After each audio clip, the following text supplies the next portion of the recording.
Oke, assalamualaikum warahmatullahi wabarakatuh. Welcome back to my YouTube channel. Kembali lagi bersama saya, Heri Setiawan. Kali ini saya akan bahas materi kimia ya kelas 10 terkait dengan atom dan sistem periodik unsur ya, atau saya singkat SPU. Jadi kita akan belajar tentang atom, struktur atom, terus kemudian perkembangan atom tuh dari beberapa periode ya. Kayak misalkan atom dari yang dikemukakan oleh Dalton, Thomson, Rutherford, Bohr, dan mekanika kuantum. Nah, kemudian dari mekanika kuantum itu terdapat bilangan kuantum dan nanti berdasarkan konfigurasi elektron yang disusun berdasarkan aturan seperti ini, kita bisa menentukan golongan atau periode secara spesifik yang ada di tabel periodik unsur itu sendiri. Kemudian dari bilangan kuantum itu juga nanti akan bicara tentang orbital yang ada di tempat elektron tersebut ya. Ada 4 ya. Ada utama atau N, azimut L, magnetik M, dan spin the S gitu ya. Oke, so tanpa lama-lama ya, ini adalah peta konsepnya yang I think mungkin ini kurang lebih intinya yang akan kita bahas. Cuman kalau misalkan dispesifikan lagi untuk peta konsepnya, of course akan banyak. Karena untuk bab ini subbabnya cukup banyak. Nah, yang pertama adalah kita akan belajar tentang atom itu sendiri, ya. Atom itu sendiri kan kita tahu bahwa atom itu punya penyusunnya ya. Jadi partikel atau ya partikel-partikel penyusun atom itu sendiri. Kemudian nanti akan belajar tentang abis atom ya kan. Terus abis itu ada konfigurasi elektron bla bla bla bla bla dan tabel periodik unsur itu sendiri ya. Nah, partikel penyusun atom itu sendiri sebenarnya ada 3 gitu ya. Ada 3 atau sebenarnya apa ya, terutama ada 2 dulu ya kan. Namanya penyusun atom itu jatuhnya kayak sel ya. Kita tahu bahwa sel itu ada intinya ya kan, terus ada komponen-komponen di sekitar inti atom yang membentuk sebuah sekitar dari antara sel itu membentuk sebuah sel. Begitu juga untuk atom, ada inti atom. Kemudian ada inti atom dan di sekelilingnya itu namanya adalah elektron, atau ya kita bisa bilang sekeliling atom ya. Jadi ada di sekeliling atom. Nah, untuk inti atom sendiri, partikel penyusunnya adalah ada proton dan neutron ya. Proton atau P, neutron atau bisa disingkat atau disebutnya N biasanya ya. Neutron itu adalah N. Kemudian untuk di sekeliling atom itu ada yang namanya elektron ya. Nah, di mana untuk proton ini bermuatan positif ya kan, bermuatan positif.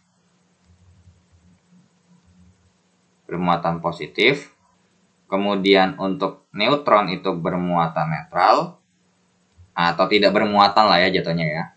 Kan netral itu tidak bermuatan atau bisa kita bilang istilahnya netral. Kemudian untuk elektron ini bermuatan negatif. Nah, atau kalau kita berdasarkan gambar gitu ya, partikel penyusun atom itu kayak gimana sih?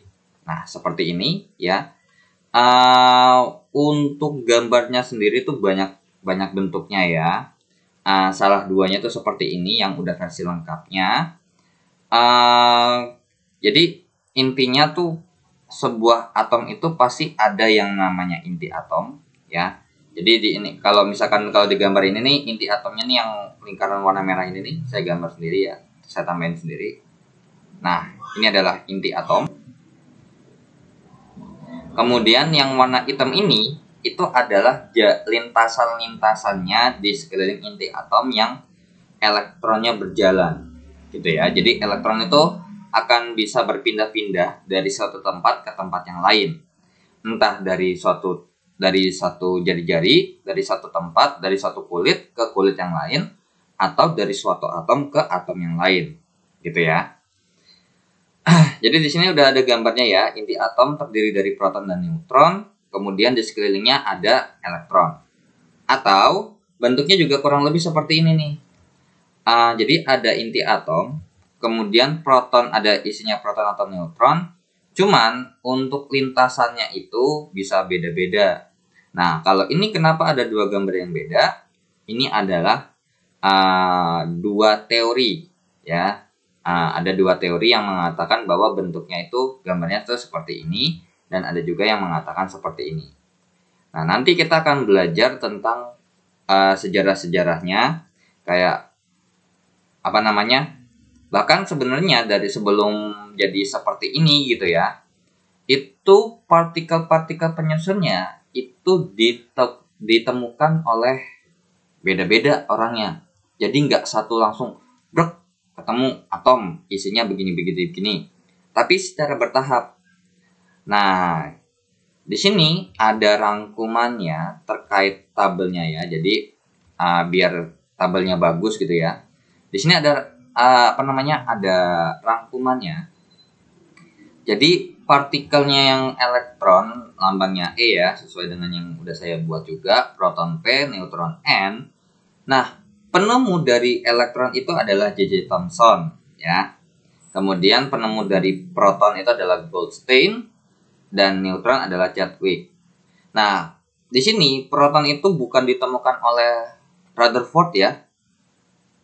Bukan Rutherford ya. Kalau Rutherford itu untuk menemukan inti atom ya. Oke, jadi di sini ada penemunya dan jadi nanti berdasarkan penemuan ini disimpulkan secara kuantitatif ya, secara angka. Disimpulkannya seperti ini nih. Ini data secara kuantitatif ya. Ini data secara kuantitatif, secara angka lah ya, secara kuantitatif,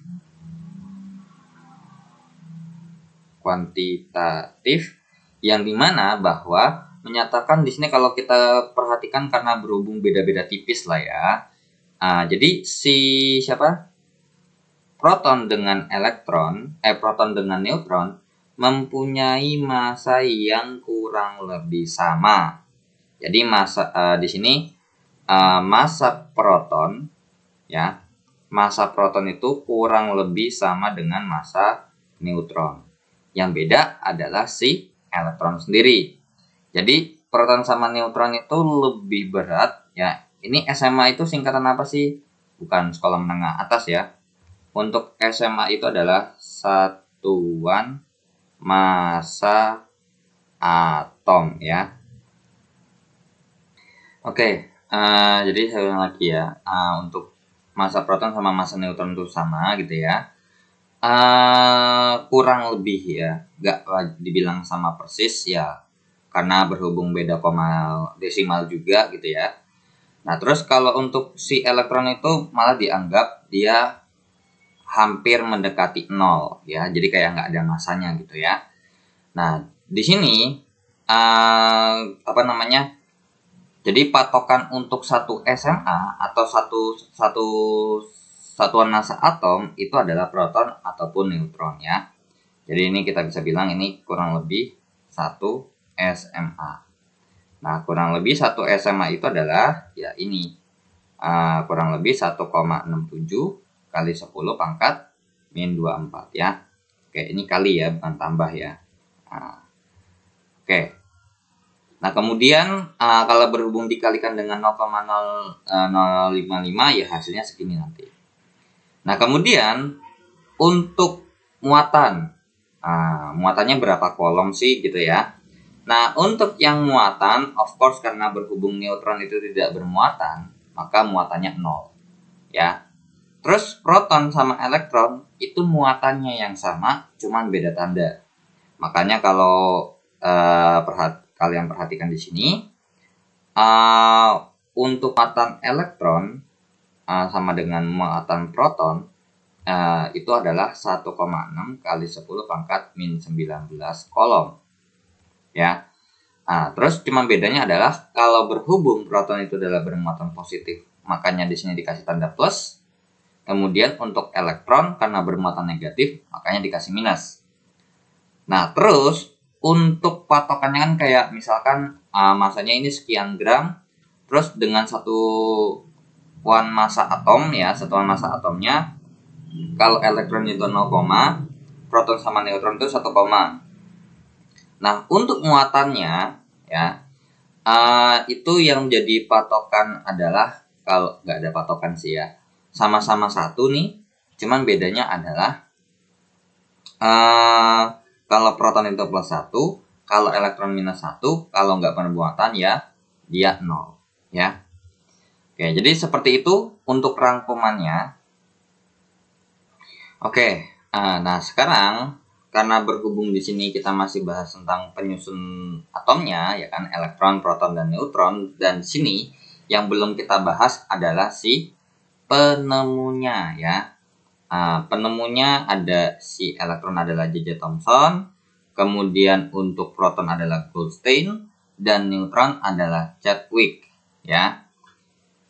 Nah, jadi sekaligus kita bahas perkembangan atom juga ya, karena kan sebenarnya kan ini nemuinnya nggak sekaligus, jadi penemuannya secara bertahap. So ini kita hapus terlebih dahulu ya. Sekarang ini bakal sebenarnya nggak bakal saya hapus ya, tetap bakal saya tampilkan karena biar sebagai perbandingan gitu ya. Nah, kemudian di sini ada kaitannya dengan, berarti di sini dengan saya tulis adalah perkembangan. Oke. Perkembangan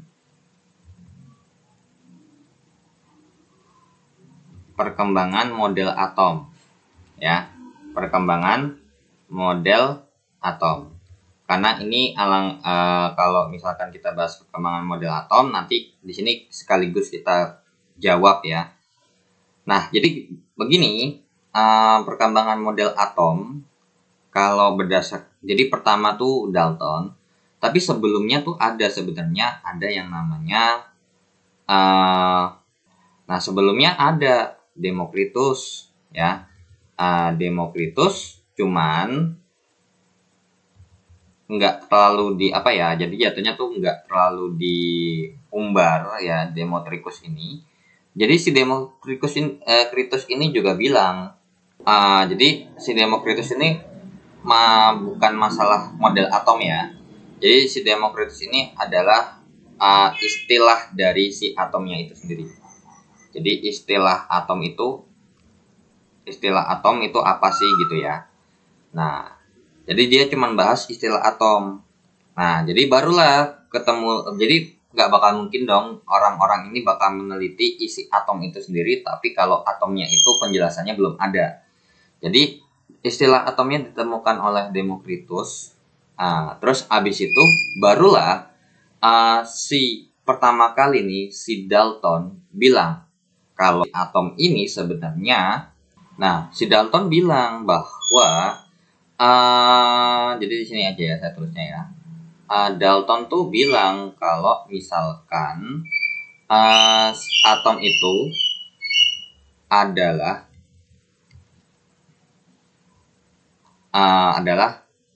partikel terkecil.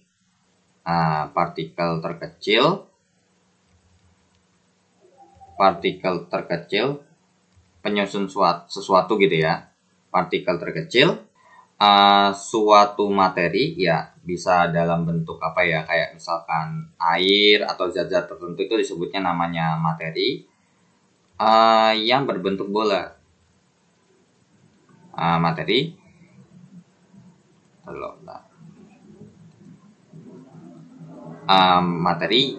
yang berbentuk bola. Nah, makanya jadi atau istilahnya adalah berbentuk bola pejal ya, bola padat gitu ya. Nah, makanya di sini namanya bola padat itu bayangin ya, berarti nggak ada isi apa-apa. Jadi di dalam suatu, misalkan kita punya sesuatu bola yang padat, nah di dalamnya itu cuman kata si Dalton ya, intinya dalamnya itu juga sesuatu yang padat, sama kayak bola pejal.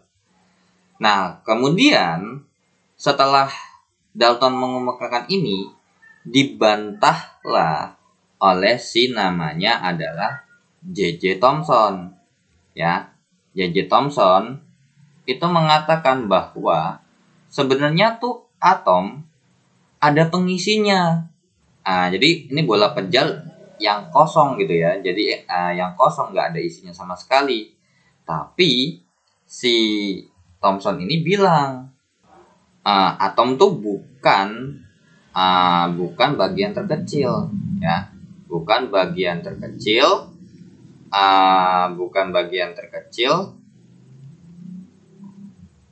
suatu materi, tapi punya ada submateri. Tetapi atom mempunyai isi, yaitu elektron, ya. Elektron itu adalah sesuatu yang bermuatan negatif nih. Jadi ini adalah elektron-elektronnya. Nah, atau bisa kita bilang bahwa model atom Thomson ini dikenal dengan yang namanya roti kismis, ya. Roti kismis. Roti kismis, ya, bisa bayangin roti kismis, roti di atasnya dikasih kismis gitu ya. Nah, jadi lebih jelasnya lagi itu adalah sebenarnya untuk model atomnya ini, roti kismis itu punya dua analogi. Jadi analoginya aja ya. Analoginya adalah begini. Roti itu adalah atomnya, gitu ya. Rotinya itu adalah atomnya, sedangkan kismisnya itu dianggap sebuah elektron, ya, atau isinya. Nah, atau bisa juga dianalogikan sebagai semangka, ya, sebagai semangka yang dimana adalah buah semangka satu full itu adalah atomnya, kemudian bijinya itu adalah elektron, ya, biji semangkanya itu adalah elektron. Nah, jadi seperti itulah. Makanya, tapi biasanya orang lebih kenalnya itu adalah roti kismis. Nah, disinilah baru ditemukan yang namanya massa elektron. Nah, di mana penemuan massa atom ini dari si J.J. Thomson ini, dari si J.J. Thomson ini dibuktikan oleh yang namanya Robert Millikan, ya, Robert Millikan. Nah, sehingga ditemukanlah yang namanya massa elektron, ya. Penemuan massa elektron yang beratnya tuh masanya tuh ya yang ada di tabel di samping sebelah kiri ini, sekitar 9,1 kali 10 pangkat min 28 gram. Nah, terus kemudian ini dipatahkan lagi, ya. Si J.J. Thomson ini teorinya dipatahkan lagi yang oleh Rutherford, ya. Rutherford, yang dimana Rutherford ini mengatakan bahwa di dalam atom itu ada juga, jadi di dalam atom itu terdapat inti atom yang bermuatan positif. Kenapa kok dia bisa tahu bermuatan positif? Nah, nantilah baru kita jelaskan ya. Nanti kita jelaskan ada penemuan elektron, proton, sama neutron beserta di penemuan massa elektron dan semacamnya. Cuman kalau untuk lebih spesifik lagi tuh nanti akan belajarnya mungkin lebih di fisika ini ya, di bagian fisika. Karena itu lebih bahas ke fisik di bagian fisikanya. Nah, untuk tabelnya, terkait tabelnya mungkin akan saya hapus saja ya. Karena di sini kan tabelnya nanti kalau emang misalkan ini kan bisa dicatat dan sebagai panduan untuk melihat ini juga. Jadi ini juga istilah atomnya mungkin saya hapus juga karena yang kita bahas adalah perkembangan model atomnya itu sendiri ya. Oke, jadi perkembangan model atom itu ya inilah gitu ya. Nah, cuman di sini kan kalau kita lihat gambar nih Rutherford ini ada lintasannya nih ya, nggak kayak Thomson yang nggak ada lintasannya. Nah, di sini dilengkapi oleh si Maxwell ya. Kata Maxwell itu atau di sini aja ya. Ini di sini ya. Kata Maxwell lintasannya ini bentuknya spiral. Lintasan elektron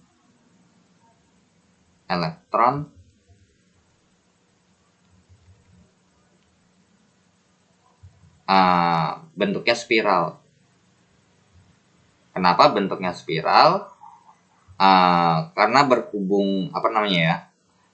Karena disebabkan oleh elektronnya ini apa namanya?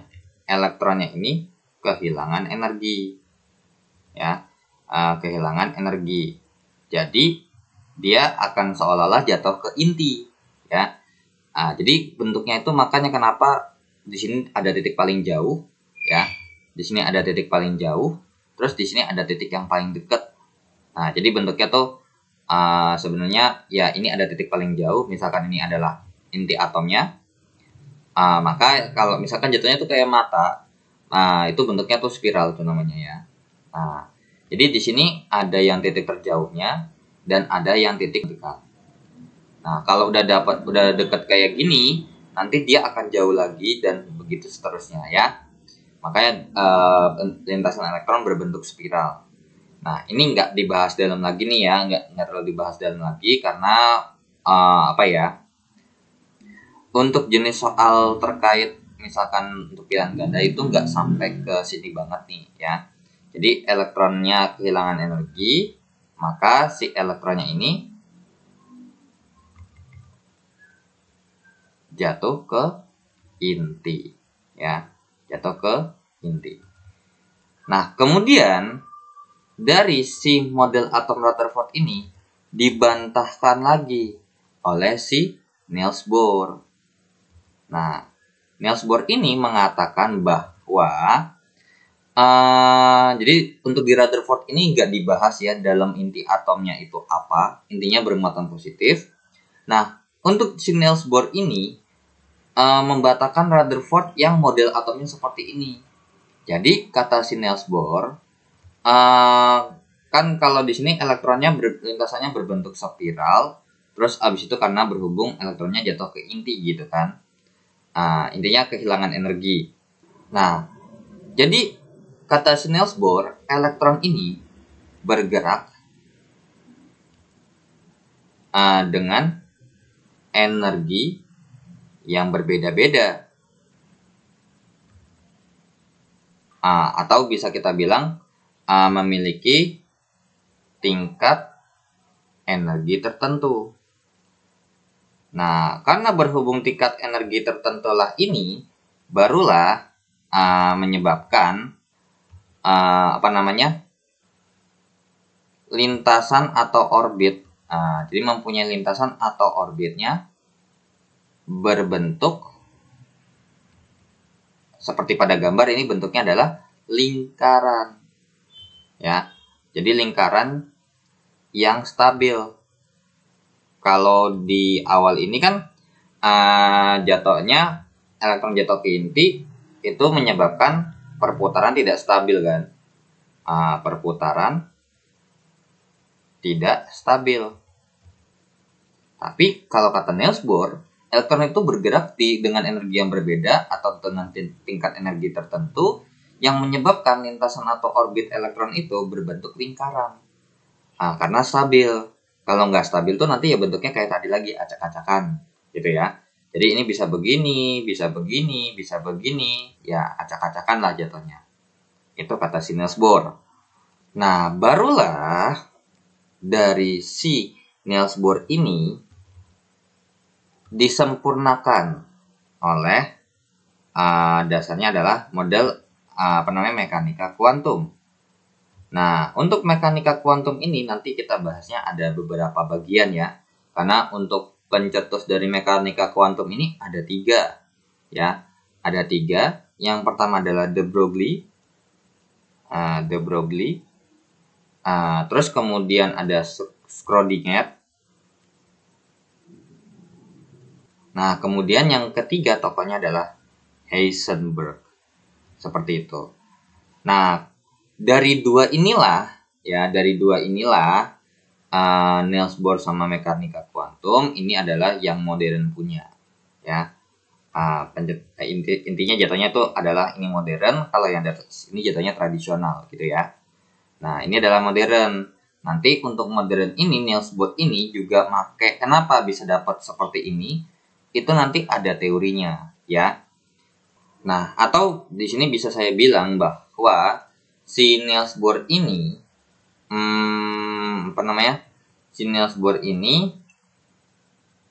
mungkin saya ganti warna lain aja ya. Si Niels Bohr ini itu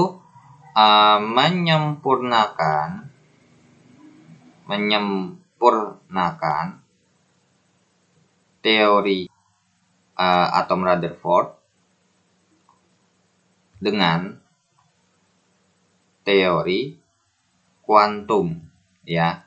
Nanti makanya kalau dalam fisika untuk hitungannya nanti kalian akan belajar tentang fisika kuantum ya. Dengan dimana nanti ada kaitannya dengan de Broglie. Untuk teori kuantumnya yang dipakai adalah teori kuantum Planck dan Einstein ya. Seperti itu. Oke, sorry nih ada salah tulis ya. Einstein ya. Einstein seperti ini. Oke, jadi si Niels Bohr ini pakai teori kuantum teori kuantum Planck dan Einstein untuk menyempurnakan teori dari atom Rutherford. Kemudian dengan dari Niels Bohr ini juga dilengkapi lagi, disempurnakan oleh mereka bertiga ini, dari de Broglie, Schrödinger, Heisenberg. Makanya nanti mereka berdua ini, atau nanti untuk bicara tentang konfigurasi elektron itu nanti ada 2, ada pakai Niels Bohr, yang kedua adalah konfigurasi elektron secara mekanika kuantum ya. Nah, untuk untuk si Niels Bohr ini yang lintasan orbitnya ini adalah kalau semakin dekat ke inti, tingkat energi semakin rendah ya. Jadi tingkat energinya semakin rendah. Nah, jadi kalau bisa kita katakan bahwa ini adalah tingkat,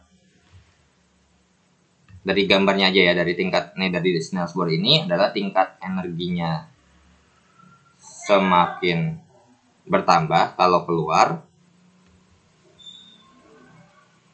sedangkan begitu juga sebaliknya. Di sini kalau misalkan tingkat energi semakin berkurang. Nah, di mana karena kalau misalkan dia kan ini bisa pindah-pindah nih ya. Jadi elektronnya ini bisa pindah-pindah dari suatu kulit atau suatu lintasan ke lintasan yang lain. Nah, di sini tingkat energi semakin bertambah. Nah, karena berhubung tingkat energi semakin bertambah nih, yang awalnya dari kecil jadi makin gede gitu ya, berarti otomatis harus menyerap energi ya. Ini menyerap energi. Kemudian untuk yang di bawahnya ini itu diseterai dengan ini dihapus saja ya. Disertai dengan pelepasan atau melepas energi. Karena berhubung ya kalau misalkan di luarnya butuh 10 tapi ke dalam butuh 5, 5-nya nggak kepake kan, jadinya dilepas.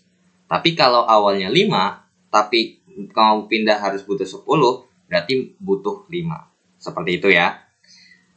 Nah, sekarang kita akan bahas penemuan atau yang dilakukan oleh si J.J. Thomson ini kan menemukan bahwa di dalamnya ini ada elektron, gitu kan. Kemudian si Rutherford ini mengatakan bahwa di dalamnya tuh ada inti atom. Sedangkan untuk si elektronnya ini ada di sekitar inti atom ya. Atau saya tambahin lagi, ini adalah elektron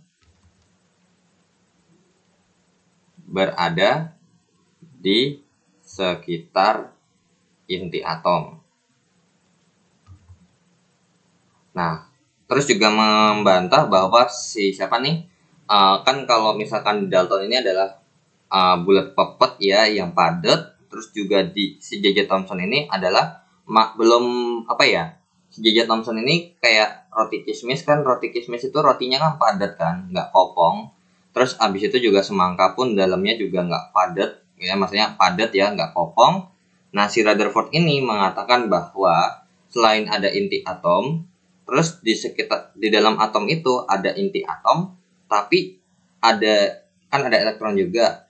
Cuman dia kopong, nggak ada isinya ternyata. Seperti itu ya. Oke, jadi di sini penemuan-penemuannya ya. Oke. Tadi kan ini penemuan untuk gambar grafik yang ini di sini ya. Itu ada kaitannya nanti dengan uraian yang akan kita bahas. Oke. Nah, sekarang kita akan bahas penemuan partikel penyusun atom ya. Partikel penyusun atom. Yang pertama adalah dari elektron terlebih dahulu ya. Karena yang pertama kali setelah Dalton ya, kalau Dalton nggak ada percobaannya karena cuma hipotesis aja. Terus barulah si J.J. Thomson melakukan percobaan dan ditemukan elektron. Nah, untuk rangkaian percobaannya tuh seperti ini. Jadi nyoba nih si Thomson ini mencoba 2 kali ya. Yang pertama, jadi ini tahapan pertama tuh yang gambar yang sebelah kiri ya. Ini adalah versi yang pertama. Kemudian ini adalah versi yang kedua. Kalau yang pertama tanpa ada medan listrik ya, tidak ada dalam medan magnet, si sinar katoda ini lurus aja ya, lurus aja. Jadi si sinar katoda ini lurus aja, nggak belok, nggak apa. Nah, terus kenapa kita bisa tahu dapat dari mana nih kira-kira si sinar katoda ini ada apa enggak? Di situ tulisannya sinar katodanya tidak tampak. Nah, disinilah gunanya ada layar fosfor yang berlapis zinc sulfida yang mendeteksi posisi dari sinar katodanya. Nah, ternyata ini lurus nih. Berarti ada posisinya di sini nanti. Di ujungnya itu ketahuan. Nah, di mana rangkaian untuk menembakkan sinar katoda ini juga itu ada nih ya, ada sumber tegangan tinggi yang dihubungkan dengan, nah ini ada seperangkat lagi. Nah, untuk katoda itu yang mana sih? Di sini kan ada sinar katoda, tapi katodanya nggak ada. Nah, jadi untuk katodanya itu adalah yang ini nih. Ini adalah katoda. Ya, katoda itu salah. Katoda itu yang sini ya. Ini katodenya. Ini katodenya. Jadi ini katodenya itu bermuatan negatif. Ya, katoda itu bermuatan negatif. Nah, kemudian kalau misalkan jadi si pertama kali ini kita menembakkan sesuatu yang negatif, terus nggak dikasih apa-apa di bagian tuang hampanya ini atau tabung sinar katodanya ini, ternyata nggak belok, gitu. Nah, di mana? Kenapa kok bisa ini katode bisa menembakkan suatu sinar? Karena selain ada sumber tegangan tinggi, di sini juga ada nih. Ini adalah anodenya, ya. Yang ini adalah anode yang bermuatan positif. Ya, ini anode yang bermuatan positif. Nah, ditembakkanlah tuh sinar katoda. Nah, atau kalau mau lebih jelasnya lagi nih, saya ada versi gambarnya lagi nih, 2. Nah, ini gambar penjelasan yang pertama, ini yang keduanya. Saya tukar dulu ya. Nah, ini adalah versi yang pertama nih. Nah, jadi versi yang pertama ini yang gambarnya kayak gini tuh kalau misalkan ini dikasih warna, nah ini ada katoda, ada anoda, di sini ada lubangnya kan. Nah, di sini ditembakkanlah ada berkas sinar katodanya nih. Di sini nih ada ada cahayanya. Sehingga kalau misalkan nggak ada ini ternyata dia lurus nih, mentok di sini. Nah, semua berubah ketika dikasih magnet, dikasih juga plat yang memiliki medan listrik. Nah, akhirnya dia belok, ya. Dia beloknya kemana? Jadi disimpulkan kenapa dia bisa bernama elektron. Jadi elektron ini adalah sinar katoda, ya. Tapi di sini kan kita juga nggak tahu ya kalau misalkan ini sebenarnya sinar katodanya itu bermuatan positif apa negatif. Jadi elektron ini adalah sinar katoda yang belok ke arah muatan positif, seperti itu. Nah, karena berhubung sinar katoda ini belok ke arah muatan positif nih, ya beloknya kan ke atas, ini beloknya ke atas, atau kalau ditukar posisinya nanti dia beloknya akan ke bawah, maka dapat disimpulkan bahwa, barulah disimpulkan bahwa sinar katoda yang di sini itu adalah bermuatan negatif. Nah, terus kemudian disebutlah atau diberi nama elektron. Seperti itu ya. Percobaan dari J.J. Thomson ya dalam penemuan elektron. Nah, kemudian jadi ini untuk gambarnya bisa kalian lihat sendiri ya. Jadi intinya ada katoda dan anoda diberikan sumber tegangan tinggi, terus abis itu tabung hampa udara ya. Terus kemudian lewatlah dia berkas sinar katodanya atau sinar katodanya ini yang nggak tampak, tapi kita tahu dia ada ke mana itu karena ada layar fosfor. Nah, terus abis itu karena berhubung kalau nggak dikasih apa-apa nih di bagian sininya alias polosan, dia lurus saja. Kemudian pas dikasih plat yang ada muatan positif sama negatifnya, ya that means berarti dialiri arus listrik ya si platnya ini. Nah, terus dikasih magnet, dia barulah belok. Ternyata sinar katodanya membelok ke arah kutub positif. That means dia sinar katodanya bermuatan negatif. Kemudian diberi nama namanya adalah elektron ya.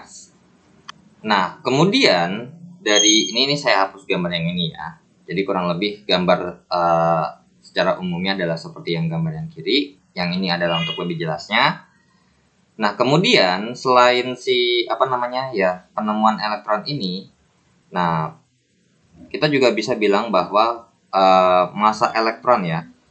Tadi kan kalau pas di gambar yang di depan itu atau data yang terkait data kuantitatif tentang massa elektron, ternyata massa elektron itu lebih kecil daripada massa si atom itu sendiri, ya. Massa atom itu sendiri dia bahkan kecil banget, gitu ya. Nah, kemudian kok lebih kecil tandanya begini ya, massa lebih kecil begini, lebih kecil daripada massa atom itu sendiri. Nah, dibuktikan, jadi ini cuman sekedar analogi aja oleh si Thomson itu sendiri. Nah, tapi yang membuktikan massa elektron itu bukan si Thomson, yaitu dibuktikan oleh Robert Millikan melalui percobaan yang rangkaiannya adalah seperti ini gambarnya. Disirami minyak gitu. Nah, jadi percobaannya adalah seperti ini. Jadi si katoda sama anodanya itu dikasih atau disemprot minyak gitu ya. Cuman untuk kesimpulannya seperti apa, kita tidak akan terlalu bahas di kimia, karena nanti ini akan lebih bahas lagi, lebih dispesifikkan lagi ketika belajar fisika nanti, ketika fisika kelas 12. Kalau nggak salah tuh fisikanya tentang fisika inti ya. Soalnya kalau ini tuh lebih ke, kalau si Robert Millikan ini dia dapat penghargaan Nobel Fisika soalnya. Jadi dia mendapat hadiah Nobel fisika mengenai atau di bidang fisika gitu. Akibat percobaannya ini. Karena emang kalau di kimia itu tidak terlalu bahas massa elektronnya berapa. Jadi cuma sekedar tahu aja. Cuman untuk pengaplikasiannya dari massa elektron, terus abis itu muatan elektron itu sendiri beserta proton dan neutron itu ada di fisika ya.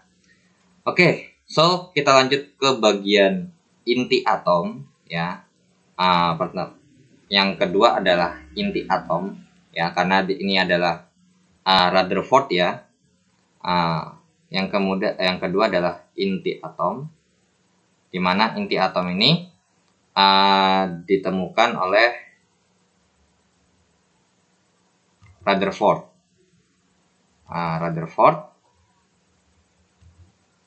Di mana inti atom ini bermuatan positif. Nah, untuk rangkaian percobaannya adalah seperti ini, gitu ya.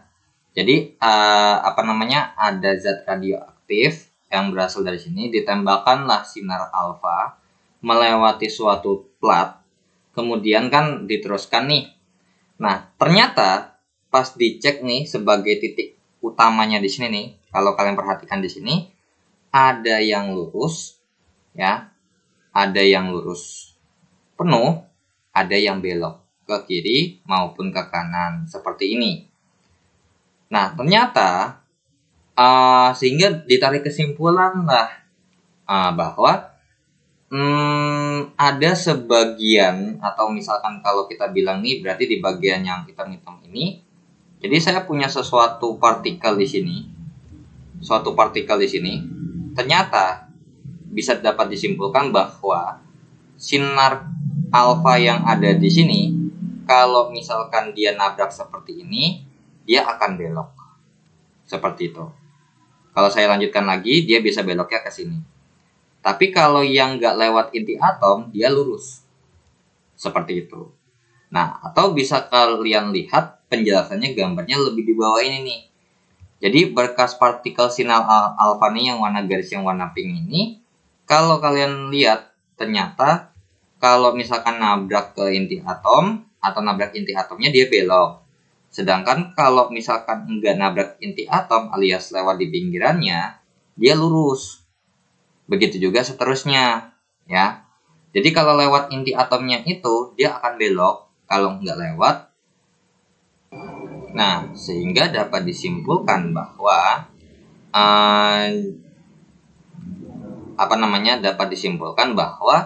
ternyata penyusun dari si atom itu ada intinya seperti itu ya. Oke, di sini diberi kesimpulan juga ya, jika sinar alfa melewati inti atom, maka sinar alfa akan dibelokkan seperti itu ya. Kemudian kalau jika sinar alfanya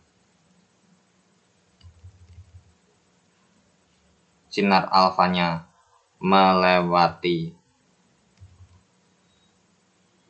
luar inti atom, tapi masih di dalam atomnya itu, maka sinar alfa akan bergerak lurus. Nah, di mana juga bahwa kalau si percobaan Rutherford ini meneruskan percobaan yang dilakukan oleh yang namanya Philip Lenard, ya, Philip Lenard, ya. Ini untuk Rutherford nama lengkapnya kalau nggak salah Ernest Rutherford, ya. Nah, jadi kalau si percobaan Rutherford ini meneruskan percobaan yang dilakukan oleh Philip Lenard, atau kita bisa panggilnya Lenard aja. Nah, bedanya apa? Nah, kalau Philip Lenard itu model percobaannya sama, jadi mirip. Cuman yang membedakan adalah kalau Philip Lenard menggunakan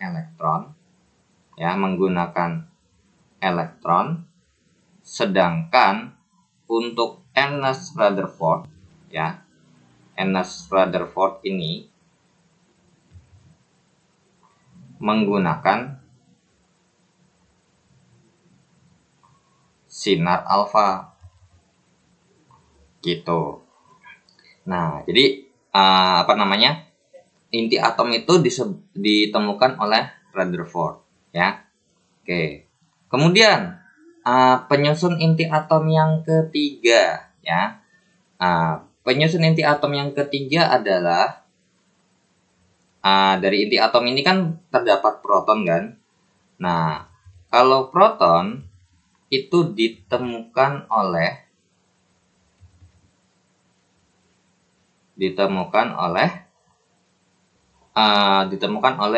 Eugene Goldstein, ya. Eugene Goldstein. Nah, dimana kalau untuk penemuan proton ini cukup lebih simpel, ya, dibandingkan dengan percobaan untuk menemukan elektron. Nah, jadi dasar dari ditemukan oleh si Goldstein ini, atau misalkan penemuan proton ini adalah dia menggunakan tabung Crookes, ya. Tabung Crookes, tabungnya gambarnya gimana? Jadi ini, atau kita bisa bilang tabung Crookes itu adalah tabung sinar katoda.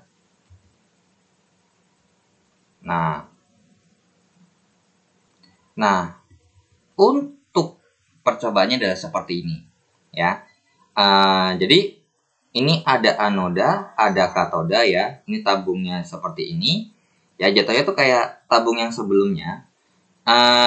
Cuman bedanya adalah kalau ini sinar katodanya ada yang lurus ke sana, kan. Kalau percobaannya yang lain kan katodanya di sebelah kiri, anodanya di sebelah kanan, kan. Nah, sedangkan untuk si tabung Crookes ini anodanya di sebelah kiri dan katodanya di sebelah kanan. Untuk muatannya sama, ya, katoda muatan negatif, anoda muatan positif. Nah, udah nih ditembak nih, ada sinar nih, ya kan. Nah, sedangkan ada sinar yang arahnya ke kiri dan ada yang sinarnya arahnya ke kanan. Seperti itu. Nah, jadi di sini kesimpulannya apa? Jadi sinar katodanya bergerak dua arah. Nah, sinar katodanya ternyata bergerak dua arah.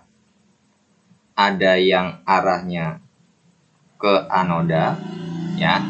Nah, yang ini ada yang arahnya ke anoda, ada yang arahnya ke katoda. Dan di sini kan katoda ini bermuatan negatif, kan. Ini kan bermuatan positif. So, dapat disimpulkan yang arah ke katoda ini dinamakan sinar, dikasih namanya sinar kanal. Nah, di sinar kanal. Nah, berarti dapat disimpulkan bahwa sinar kanal ini bermuatan positif karena ke tempat yang arahnya negatif.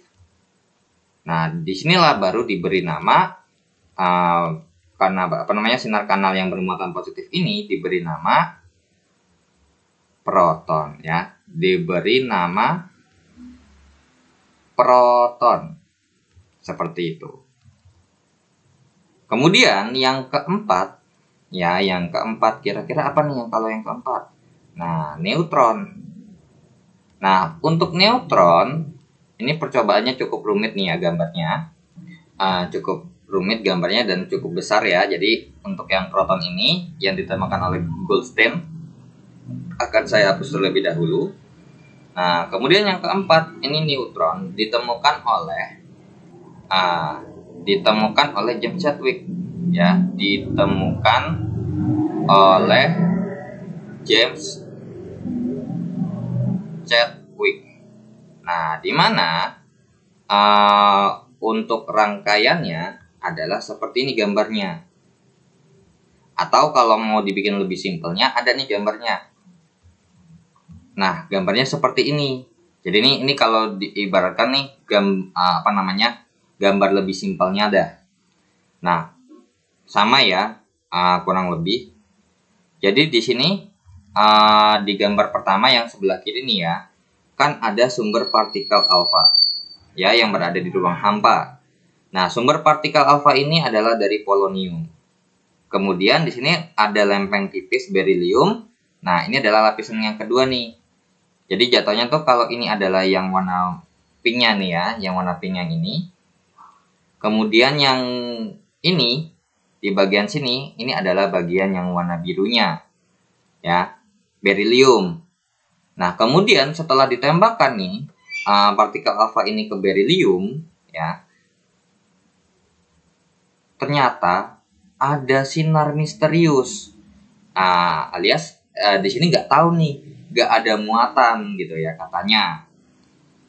Jadi di sini sinar tanpa muatan. Di sini sinar tanpa muatan.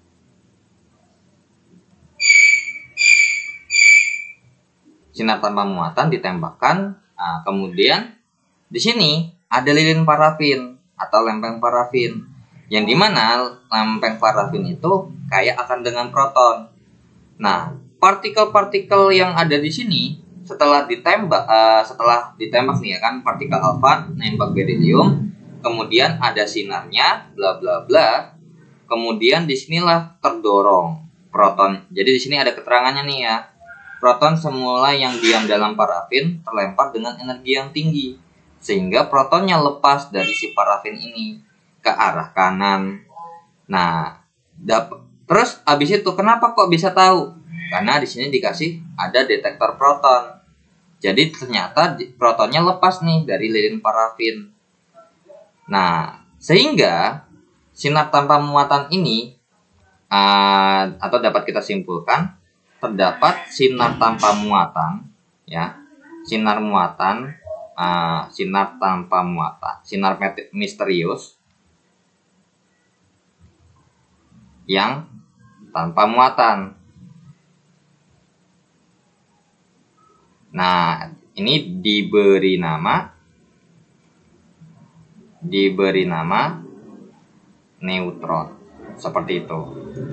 Nah, kemudian juga disinilah disimpulkan juga bahwa dari sini nih ya, kayak sinar misterius ini adalah partikel yang memiliki massa sama dengan proton. Disinilah ditemukan adalah massa proton itu, massa neutron itu mendekati massa proton. Ya, jadi kan kita tahu tadi di dalam tabel yang yang kuantitatif itu ya, proton sama neutron itu massanya kan sama. Ya, masanya kan sama. Nah, jadi diperoleh dari rangkaian rangkaian percobaan seperti ini. Nah, cuman sebelum kita tutup sesi untuk atomnya ini, di sini kan tadi kita tahu bahwa apa namanya ya, teori atau model atom modern ini ya, model atom modern ini kan ada dua ya, model atom modern ini ada dua, atau mungkin ini saya hapus ya. Jadi intinya tuh penyusun dari inti atom itu ada proses tahapannya. Jadi nggak apa namanya? Kenapa kok disanggah? Karena dia sudah melakukan percobaan. Nah, sekarang di sini kita tahu bahwa model atom modern itu ya ada dua, ya kan? Model atom modern itu ada dua. Yang pertama adalah dari Niels Bohr, ya, model atom Bohr. Model atom Bohr. Atau yang kedua adalah model mekanika kuantum. Nah, mekanika kuantum. Nah, kemudian untuk yang jadi dasarnya, untuk dasarnya, ya, dasarnya kenapa ada model atom Bohr? Dasarnya adalah teori kuantum Planck, ya, Planck dan Einstein, ya. Kemudian untuk model mekanika kuantum yang akan menjadi dasarnya ada tiga, ya. Dasarnya ada tiga. Yang pertama adalah de Broglie. Nah, ini ada kaitannya kalau fisika nanti ada tentang dualisme partikel gelombang, ya. Dualisme partikel gelombang. Dualisme partikel gelombang. Nah, terus kemudian juga nanti ada yang namanya panjang gelombang de Broglie. Nah, kalau dalam fisika tuh nanti belajar fisika ini ya, fisika kuantum. Nah, kemudian yang kedua adalah Heisenberg, ya, Heisenberg. Nah, untuk Heisenberg ini adalah terkenal dengan prinsip ketidakpastian, ya, ketidakpastian atau ketidakpastian Heisenberg, di mana tidak mungkin